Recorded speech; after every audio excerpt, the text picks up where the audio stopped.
దేవుడు కదా చేయొద్దు, తప్పు కదా. మరి ఎక్కడ పాప ఊరు? ఆ పాప ఎక్కడి నుంచి తీసుకొచ్చారు? ఎవరు మీకు అప్లై చేస్తారు?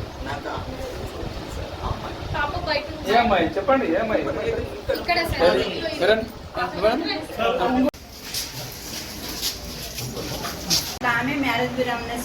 ఎవరు ఆమె? ఒక ఆమె అంటే ఎక్కడ? గట్కేసారు. మీది బొడుపల? అయితే ఆంటీ ఒక ఆమె కదా, ఒక ఆమె పాపని చదువుకోలేకపోతాను ఎవరికైనా ఇస్తాను అక్కడికి చెప్పింది. పాప చదువుకోలేకపోతాను నేను అంటే సంరక్షణ చేయలేకపోతున్నా కోరిక అమ్ముతానది అమ్మడం కాదు సార్, ఎవరికైనా చదువుకోవడానికి ఇస్తా అని చెప్పిందంట.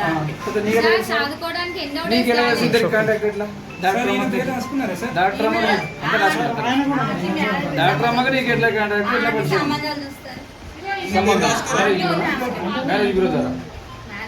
అంతే. మరి ఏంది ఇది ఎంత? ఆ పాప ఎవరు? ఎందుకు అమ్ముతున్నారు? మరి ఏంది, ఎవరు పాప ఆమె? ఒక ఆయన ఉన్నాడు సార్, అంటే చదువుకోలేడు చెప్తే నేను తీసుకొని వచ్చాను.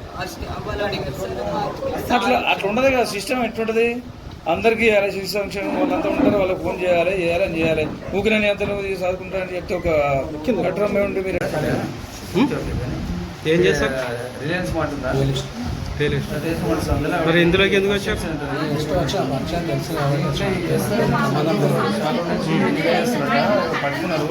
ఇంతకుముందు ఏమన్నా ఇలా చేశారా? ఇంతకుముందు ఏమన్నా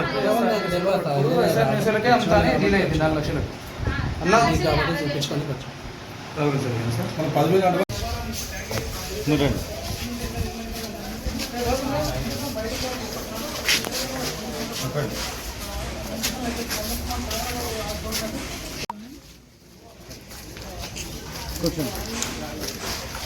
ఒక డిసీట్ బోర్డ్